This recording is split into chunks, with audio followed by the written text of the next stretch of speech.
Online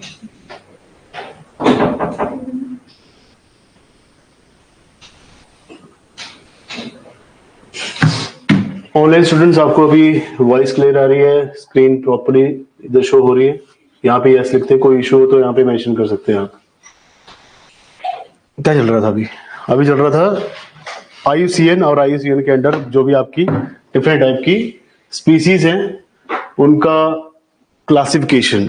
so IUCN ने 9 species को classify किया, कैटेगराइज किया, जिसमें से जो रेड लिस्ट है उसको 5 कैटेगरीज दी गई हैं।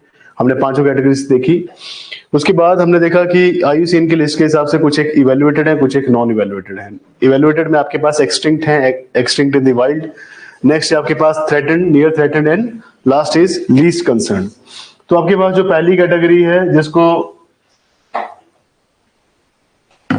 हम कहते हैं कि एक्सटिंक्ट है, मींस कुछ एक प्रजातियां यहां से विलुप्त हो चुकी हैं। विलुप्त मींस यहां से गायब हो चुकी है, दिस आर डिसअपियर्ड।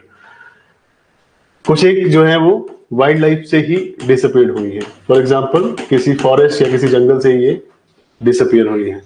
नेक्स्ट आपके पास थ्रेटेंड मींस ये खतरे में पड़ी हुई है, खतरे से संभावित है। या फिर नियर थ्रेटेंड मींस खतरे के नजदीक है।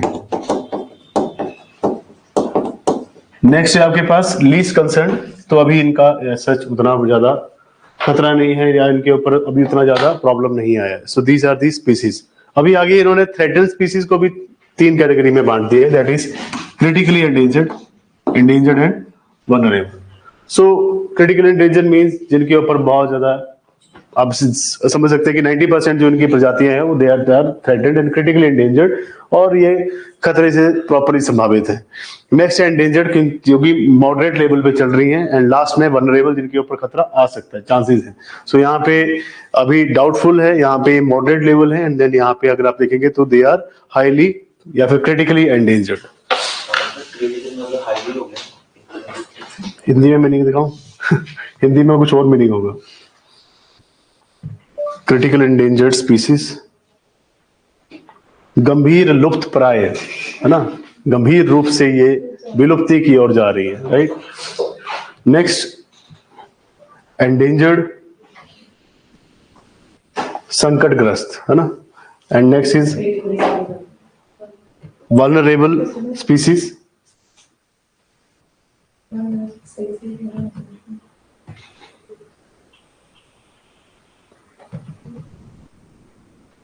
वल्नरेबल मतलब जो प्रजातियां थोड़ी वीक हो रही हैं, कमजोर हो रही हैं धीरे धीरे। So these are the species, इनका ये कैटेगराइजेशन किया गया है। ऑनलाइन स्टूडेंट्स, आप अभी अगर आपने नोट नहीं किया था आप नोट कर लीजिए।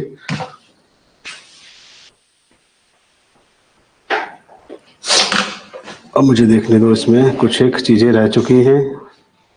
98 नंबर पे, हाँ जी, नॉन इवेल्युएटेड में एज सच कोई इंपॉर्टेंट चीजें हैं नहीं। ज्यादातर इवेल्युएटेड को ही आपने याद रखना, नॉन इवेल्युएटेड को मत याद रखिए, only evaluated list. Online students, कोई इशू यहां तक? Okay, done. फिर से डरा रहा है ना बीच बीच में। अब आप लिखिए UNFCCC, ये नहीं किया हमने ना।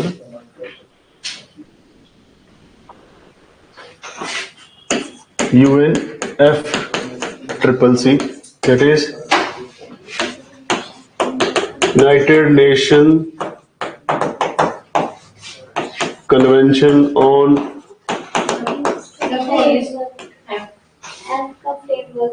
oh sorry, ये रह गया था। United Nation convention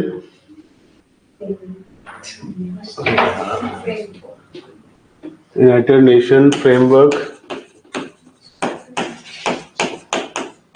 convention on climate change. United Nation का framework convention on climate change. जब मैंने 6th क्लास में पहली बार ग्लोबल वार्मिंग शब्द सुना था तो उतना समझ में नहीं आया था। फिर जब 7th क्लास में मैंने क्लाइमेट चेंज पढ़ा था, तब भी मुझे ऐसा समझ में नहीं क्या होता होगा ये, बट अब धीरे धीरे बहुत अच्छे से और एवरीडे समझ में आ रहा है। फॉर एग्जाम्पल कल यहाँ पे इतनी ज्यादा हीट थी कि आप धूप में ज्यादा समय तक खड़े नहीं हो सकते थे। आज आपने देखा कि यहाँ पे बारिश हो गई, अब कल आप दोबारा देखेंगे कि ये सब चीजें हो रही है। अभी लास्ट सन 2000 से लेके 2000 ईयर से लेके 2025 तक कभी नहीं हुआ कि इतनी ज्यादा हीटेड गर्मी रही है जनवरी और फरवरी में। सो इसी को आप कहते हैं क्लाइमेट चेंज। मतलब उस टाइम पे समझाना टीचर्स को मुश्किल था, बट अभी इजी है क्योंकि आप कह सकते हैं कि एवरीडे क्लाइमेट चेंज हो रहा है। वेदर चेंज नहीं कह सकते, but this is climatic condition, क्योंकि 25 से 30 साल में कभी ऐसा नहीं हो कि जनवरी में इतनी तेज धूप पड़ी हो और कोहरा पड़ा ही ना हो। सो इसी को कहते हैं आप क्लाइमेट चेंज, या फिर जलवायु परिवर्तन, या फिर ग्लोबल वार्मिंग, है ना। वैश्विक जो सब जगह की भी हीट स्टार्ट हो चुकी है। सो यूनाइटेड नेशन फ्रेमवर्क है क्लाइमेट चेंज के ऊपर। सो इन्होंने कन्वेंशन किया है, तो इसके बारे में लिखिए आप, क्लाइमेट चेंज के बारे में ये। सो it is an environmental treaty, it is an environmental treaty, environmental treaty that was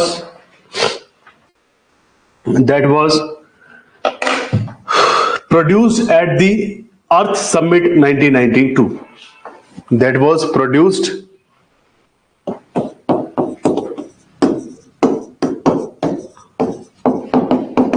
at the Earth Summit 1992. Earth summit 1992।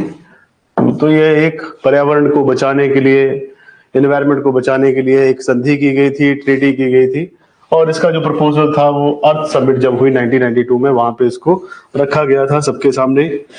अब एम क्या है इसमें लिखिए, एम टू रिड्यूस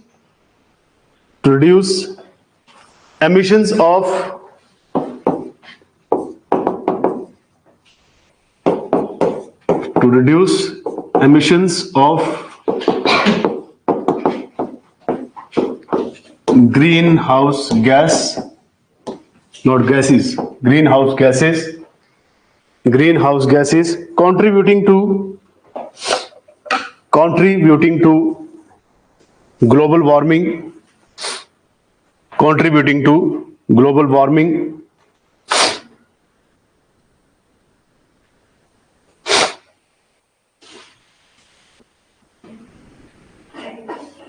इसमें एक कोट है, कोट मैं लिखाऊंगा आपको।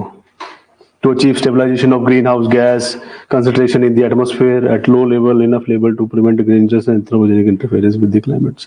छोड़ो,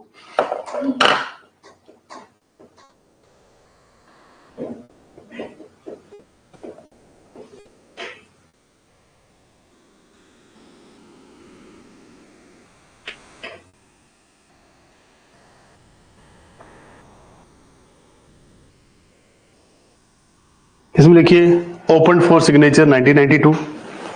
इसमें कहानियां बहुत सारी है ना, तो सारी कहानियां नहीं लिखनी है। मैं भी इसमें देख रहा हूं कि क्या कुछ चीजें रिमूव की जाए। प्रोड्यूस या फिर open for sign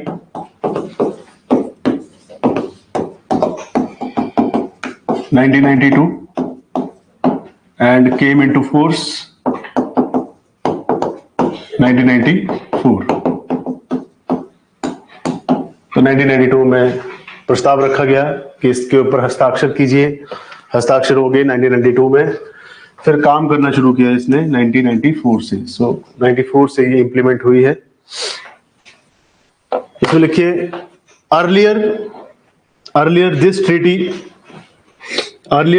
treaty framed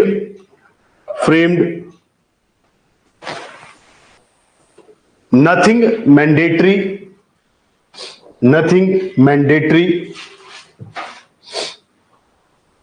limits for greenhouse gas emissions. Earlier this treaty framed set no mandatory limits for greenhouse gas emissions for individual For individual nations, Nothing mandatory. limits for greenhouse gas emissions. Greenhouse gas emissions for individual nations. For individual nations.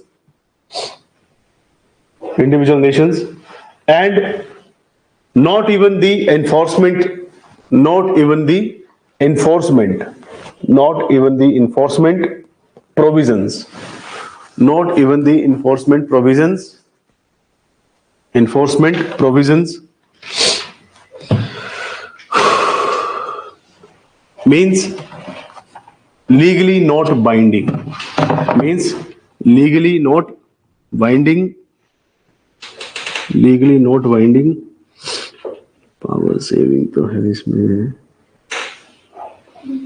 Legally not binding.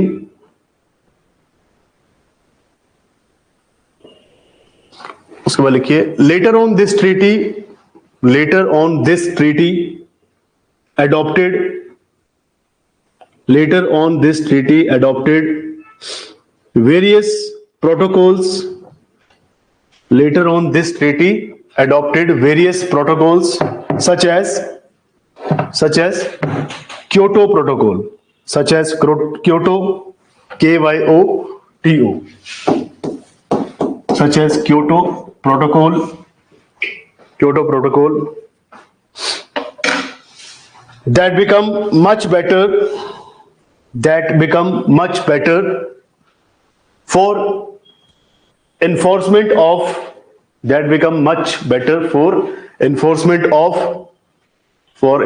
of environmental laws. तो as such UNFCCC sir school की EBS से बिल्कुल different है अभी की EBS. वो school level की EBS थी, ये इंटरनेशनल लेवल की EBS है. होता है, उस पर डिफरेंस था. आप भी ठीक कह रहे थे इतना, क्योंकि स्कूल लेवल पे उतना एज सच 6, 7, 8 में क्या ही समझाएंगे किसी को, क्योंकि कुछ एक कन्वेंशन समझ नहीं आएंगे कन्वेंशन होता क्या है. सो इसलिए कई बार आपको कहा जाता है कि 6 to 8 NCERT नहीं पढ़नी है, 9th 10th की NCERT पढ़ो या 11th 12th की, क्योंकि आपका लेवल अभी हाई है. वहां पे छोटे बच्चे, उनको समझाना बहुत मुश्किल होता है. इसलिए NCERT वो बहुत ज्यादा पतली किताबें होती है और चैप्टर में क्वेश्चन भी वैसे ही होते हैं. अब उनको पूरा मैप पढ़ाने कैसे बैठोगे, बच्चों ने अभी तक उतना देखा भी नहीं है. तो इसलिए ये EVS जो है, ये EVS नहीं है, ये इन्वायरमेंट इकोलॉजी है. EVS तो एक हम मतलब एक टाइप से वो सप्लीमेंट्री होता था. EVS कॉलेज लेवल पे भी आपसे छोटा सा एग्जाम लेते थे EVS का.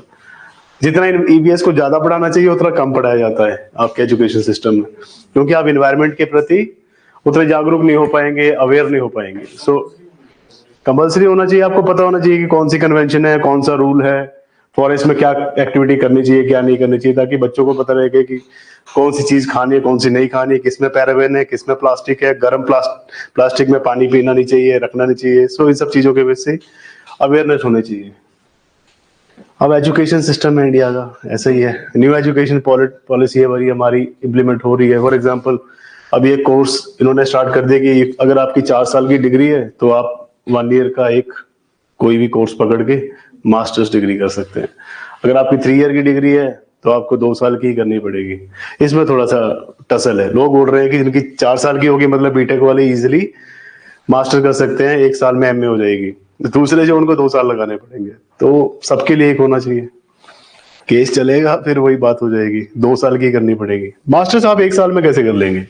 मास्टर्स डिग्री का मतलब क्या है कि वो मास्टर बना रही है आपको किसी सब्जेक्ट में. जो ये BSc मतलब 4 years की होगी, एक कंपल्सरी है. 4 years की नहीं होगी. BSc भी उन्होंने बोला है कि 3+2 रखेंगे. बहुत इनको कंफ्यूजन है अभी को. सब कोर्सेज में कह रहे हैं 3+2 होगा, किसी में कहते हैं 3+1 कर देंगे.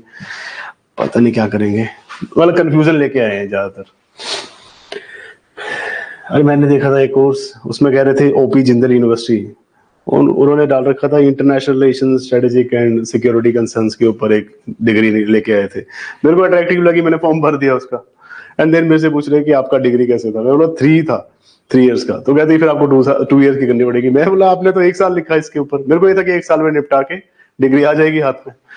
अब वो कह रहे हैं कि आपको 2 years की करनी पड़ेगी. सो बोल रहे या तो वेट करिए. मैं कहा वेट करने से अच्छा कहीं और फॉर्म भर देता हूँ, तब तक हो जाएगा. सो कंफ्यूजिंग है थोड़ा उसमें. सो इन्होंने कहा कि जो जितने भी एनवायरमेंटल ट्रीटीज हैं, ये जो मिशंस हैं, इनके ऊपर उन्होंने कोई लीगली बाइंडिंग प्रोविजन खुद नहीं लगाया, बट बाद में जब क्योटो प्रोटोकॉल आया तो उसमें ये प्रोविजंस के लिए एनफोर्समेंट लॉज हैं इनके पास। अब लिखिए Kyoto protocol. Next is Kyoto protocol, और साथ में रियो अर्थ समिट भी कर लेंगे। अर्थ समिट बहुत जगह पे आ गया है, सो आप लिखिए Kyoto protocol. Next,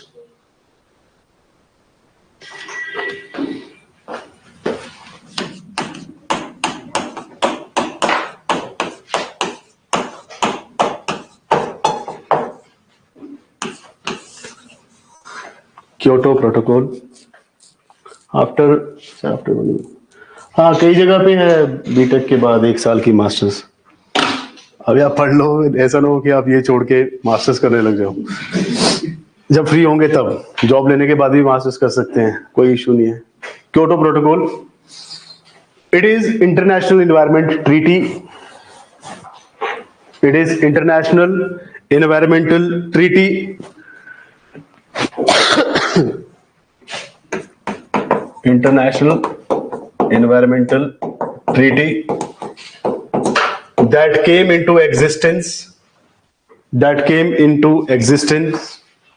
under UN, that came into existence under UN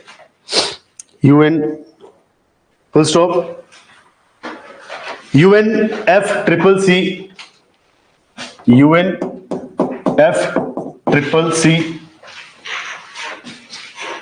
negotiated at Earth Summit 1992, Earth Summit 1992,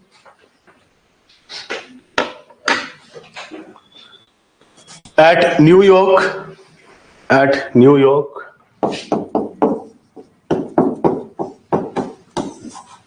This protocol aims to set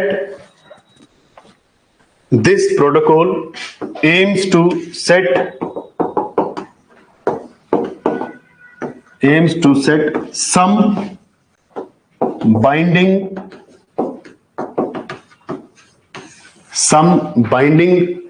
limits on the greenhouse gases,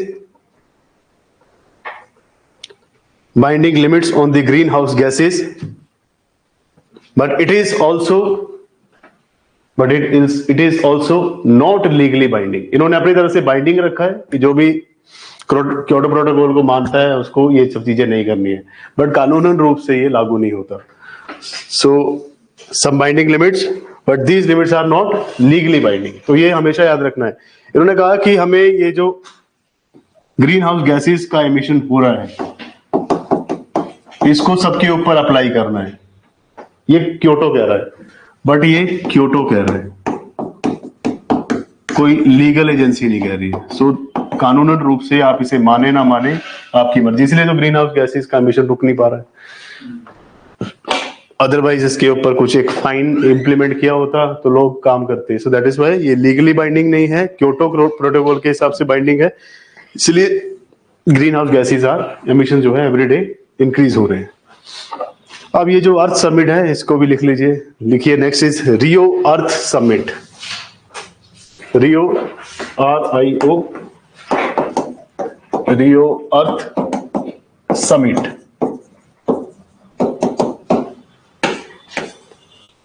Rio earth summit,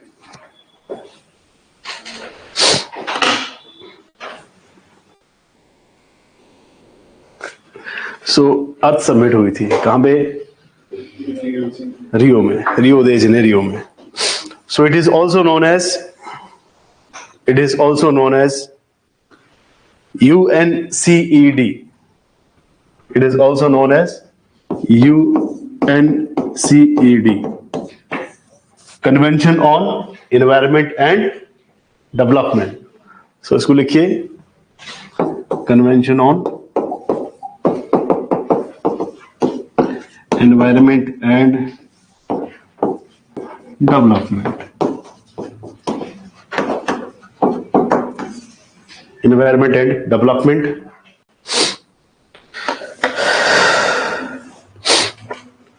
अब इसमें एक आता है एजेंडा 21, तो वो आपको करना पड़ेगा इसमें। तो इसमें लिखिए this summit results into following documents.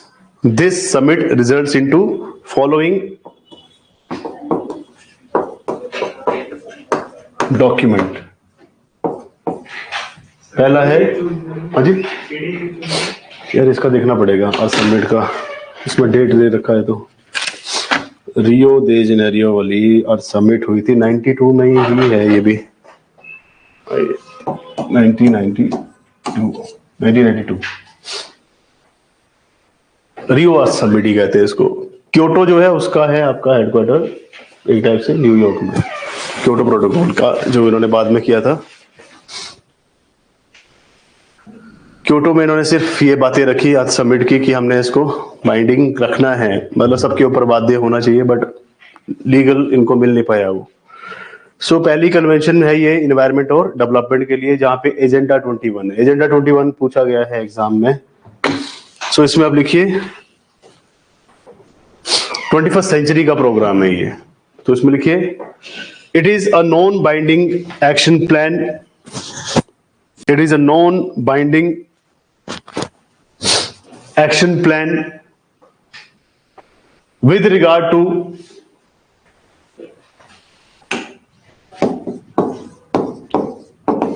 non-binding action plan with regard to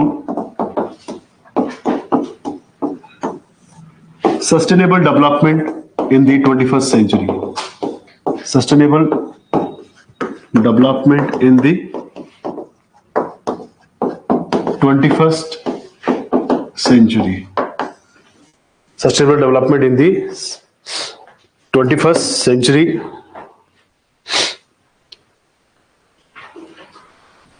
बाकी और सब भी थे बट उसको आपने याद नहीं रखना है, इतना ही इनफ है। एजेंडा 21। अब एजेंडा 21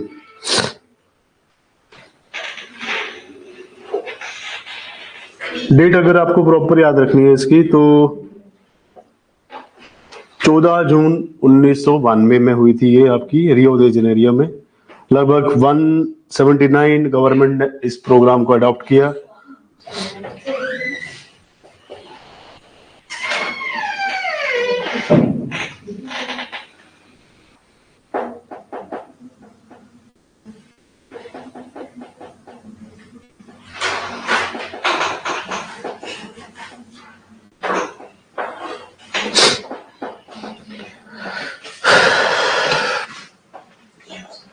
सिंपल, जब ये सबमिट हुई इससे पहले हमने रखे थे मिलेनियम गोल्स जिनको हमने कवर करना था, बट ये पूरे नहीं हुए। मिलेनियम गोल इन्होंने रखे थे, फिर उन्होंने कहा कि सस्टेनेबल डेवलपमेंट गोल्स रखेंगे 2030 तक हमें वो अचीव रखने हैं। फॉर एग्जाम्पल कुछ एक सस्टेनेबल डेवलपमेंट गोल्स हैं, 13 नंबर 13 17 है 17 है, और ये 17 गोल जो हैं आपको 2030 तक कंप्लीट करने हैं। बहुत सारे गोल्स हैं ये।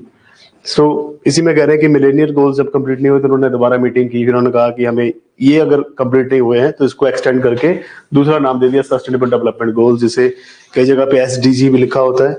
17 हैं ये, हमें अचीव करने 2030 तक, और यही हमारा टारगेट चल रहा है। 25 हो चुका है, 5 साल और बचे हैं, पता है आपको, फिर ये आगे एक्सटेंड होगा। फार्मर्स की इनकम 2022 में कम डबल करनी थी, वो हाफ हो गई, अब उसको और ज्यादा बढ़ाने के चक्कर में। सो हर बार ये चलता रहता है। प्रोटोकॉल क्योटो हो गया,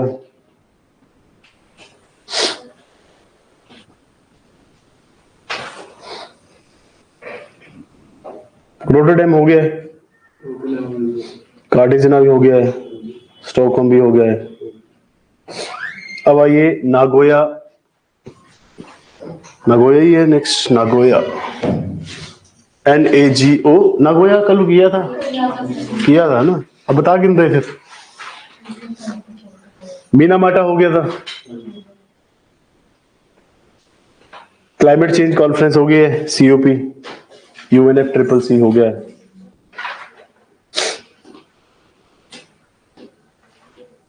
फिर क्या रह गया?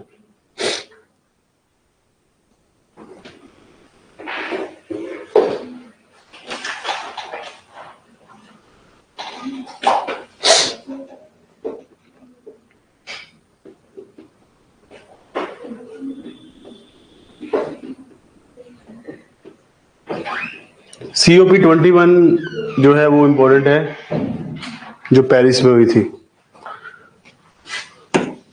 UNFCCC की एक COP है, दैट इज 21।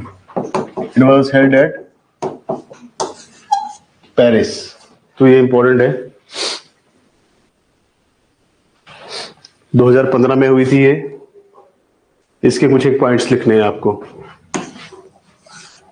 UNFCCC COP21 ये पेरिस में हुई थी 2015 में। सो इट इज इंपॉर्टेंट, इसके कुछ एक पॉइंट्स आप लिख लीजिए। ऐसे लिखिए UNFCCC COP21 Paris at 2015। It is also known as Paris agreement. इसको पेरिस एग्रीमेंट भी कहते हैं।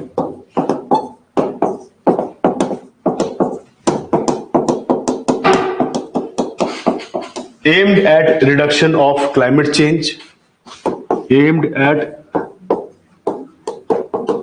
reduction of climate change। बड़ी बड़ी बातें मारी थी इन्होंने इसमें, ये कर देंगे वो कर देंगे, है ना? तो ये याद रखना पड़ेगा आपको। Reduction of climate change, it aims at unless developed countries, it aims that unless developed countries reduce their emissions, developed countries reduce their countries reduce their emissions, कहाँ गया? significantly the burden would be on poor vulnerable countries. The burden would be on poor and vulnerable countries. अब developed countries को ये चीज नहीं भाई, कहते हमें ही क्यों कह रहे हैं आप कि हमने किया? कहते you people have developed and still developing by burdening the poor countries, the vulnerable countries, and you are also developing on the verge of industrial revolution, जिसको आप कहते हैं कि हमने इंडस्ट्रियल रेवोल्यूशन की। तो कह रहे हैं कि 17वीं शताब्दी से जो ये आपने क्लाइमेट चेंज सब जगह आप चिल्लाते हैं, है ना? वहां पे होती है, बहुत बहस होती है, यूनाइटेड नेशन की जनरल असेंबली में बहुत लड़ाई होती है इनकी। तो कह रहे हैं कि खुद को तुम डेवलप्ड कहते हो, फिर बाकियों को कहते हैं तुम सिविलाइज्ड नहीं हो। तुम खुद ही सिविलाइज नहीं हो, कहते आपने इंडस्ट्रियल रेवोल्यूशन स्टार्ट की, हमने स्टार्ट नहीं की। हम तो अभी भी वहीं पे बैठे हुए हैं।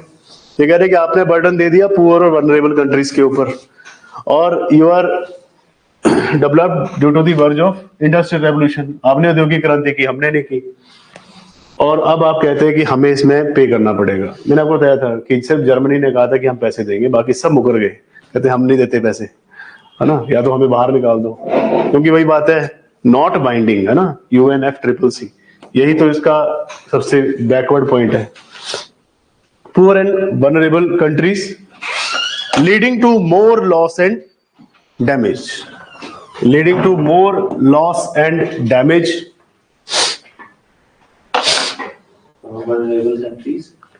vulnerable countries leading to more loss and damage,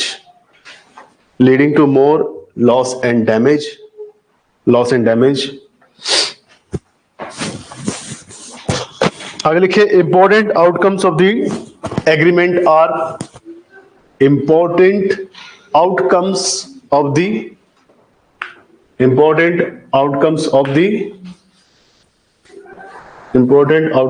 the agreement are, पहला फर्स्ट लिखिए,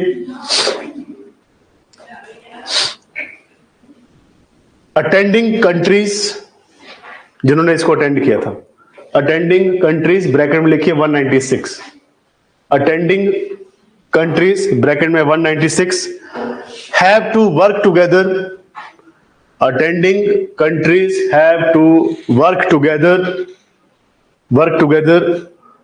to limit global warming, attending countries have to work together to limit global warming to more than 2 degrees Celsius, to more than 2 degrees Celsius above the pre-industrial level,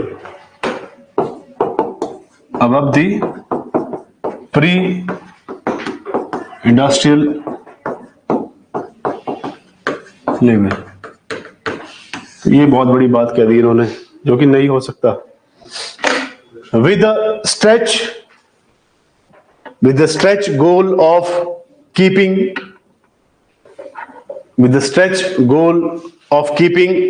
temperature, with the stretch goal of keeping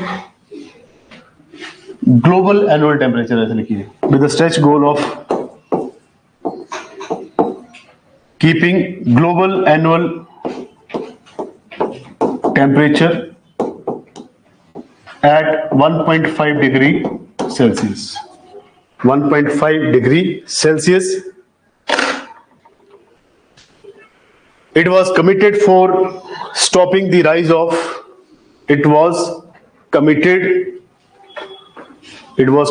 to stop the rise of greenhouse gases emissions. It was committed to stop the rise of greenhouse gases emissions.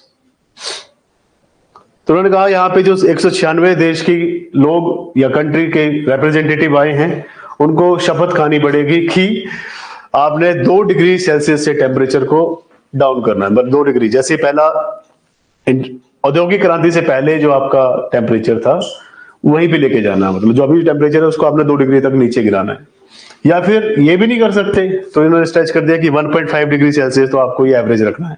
1.5 degree Celsius से ऊपर अगर temperature जाता है या 0.5 भी जाता है, for example अभी हमने जो राइज किया है वो इतना ही है, इसको हमने इतने पे ही मेंटेन करना है। जो ग्लोबल एनुअल टेम्परेचर है, जिसको आप बोलते हैं वैश्विक वार्षिक तापमान, मतलब पूरे, आपने वो पढ़ा होगा, आइसोथर्म्स पढ़े होंगे आपने। आइसोथर्म आता है आपका, जहां पे आप ज्योग्राफी में नहीं पढ़ते, क्या कहते हैं उसको, क्लाइमेटोलॉजी में क्या पढ़ते हैं, नाम नहीं याद आ रहा मुझे, हीट का जो चैप्टर है आपका, इंसोलेशन, हीट एंड एक और है heat budget of the earth, वहां पे आप पढ़ते हैं आइसोथर्म। तो आइसोथर्म जो है ये एक पॉइंट्स रखे होते हैं, आपने मैप के ऊपर मार्क करते हैं, फिर उसके हिसाब से आप पूरे वर्ल्ड का एवरेज टेम्परेचर निकालते हैं, एनुअल टेम्परेचर कि मिनिमम इतना रहता है पूरे वर्ल्ड का टेम्परेचर। फॉर एग्जांपल हमने कर दिया इसको 27 डिग्री फॉर एग्जांपल, तो पूरे वर्ल्ड में 27 डिग्री का हमने एक एनुअल तापमान बना लिया। तो उसी को कह रहे हैं कि ग्लोबल एनुअल टेम्परेचर जो है प्री इंडस्ट्रियल लेवल, इंडस्ट्री आने से पहले या औद्योगिक क्रांति आने से पहले टेम्परेचर हमारा 2 डिग्री अभी के हिसाब से कम था। पहले 25 डिग्री हमारा मान लीजिए चलता था एनुअल टेम्परेचर, बट अभी हमने इसको 2 डिग्री बढ़ा दिया है। तो ये कह रहे हैं कि ये 2 डिग्री तक, सॉरी फिर गलत बोल रहा हूं मैं, 2 डिग्री तक नहीं बढ़ाना है, सिंपल। ये कह रहे हैं कि हमने 1.5 तो बढ़ा ही दिया है, अभी हमारा ग्लोबल एनुअल टेम्परेचर जो है पहले से 1.5 डिग्री सेल्सियस ऊपर है।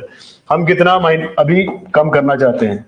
अगर हम 0.5 डिग्री सेल्सियस भी अबव जाते हैं तो मैंने आपको बताया कि बहुत ज्यादा एक्सट्रीम वेदर इवेंट्स होंगे, जो आप 2012 टाइप मूवीज देखी हैं आपने कि तबाही हो जाएगी, ये हो जाएगा। सो 0.5 डिग्री सेल्सियस भी अगर हम इंक्रीज कर देते हैं टेम्परेचर, ये बहुत प्रॉब्लमेटिक है। फॉर एग्जांपल एसी का अगर आप टेम्परेचर 2 डिग्री बढ़ा दें तो आपको कोई फर्क नहीं पड़ता, बट अगर आप एनुअल टेम्परेचर बढ़ा देंगे 2 डिग्री, सो ये डिजास्टर्स हो जाएगा, है ना।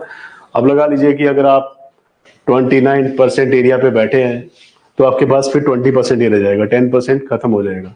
सो ये बहुत बड़ा प्रॉब्लमेटिक कारण हो सकता है। इसलिए कहा कि कुछ और तो नहीं कर सकते, जितना 1.5 बड़ा है उसको उतने पे ही मेंटेन रखना है, ये इन्होंने शपथ ली। आगे लिखिए, Paris agreement is not a treaty. Not a treaty को अंडरलाइन करिए। Paris agreement is not a treaty and not binding on the countries.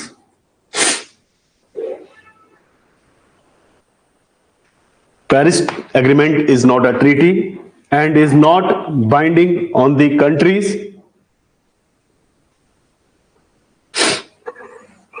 It deals with some elements. It deals with some elements. Simple, इन्होंने कहा कि कुछ एक elements के साथ ही deal करता है, ये कोई ट्रीटी नहीं है कि आपने इसको साइन किया है और आपको ये मानना ही पड़ेगा, सो इसीलिए प्रॉब्लमेटिक है। आगे लिखिए, थर्ड पॉइंट जो सबसे मेन पॉइंट था, this agreement says that finance will be provided to the poor.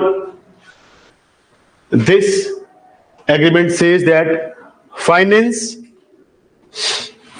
will be provided to poor nations to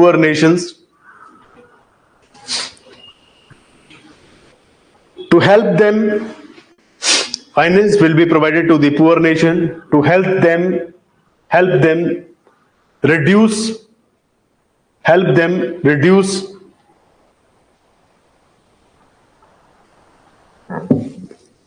the emissions of greenhouse gases,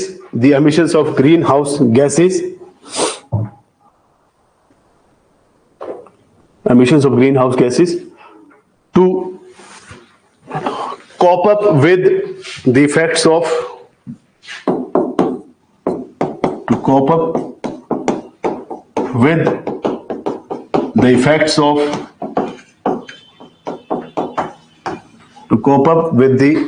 of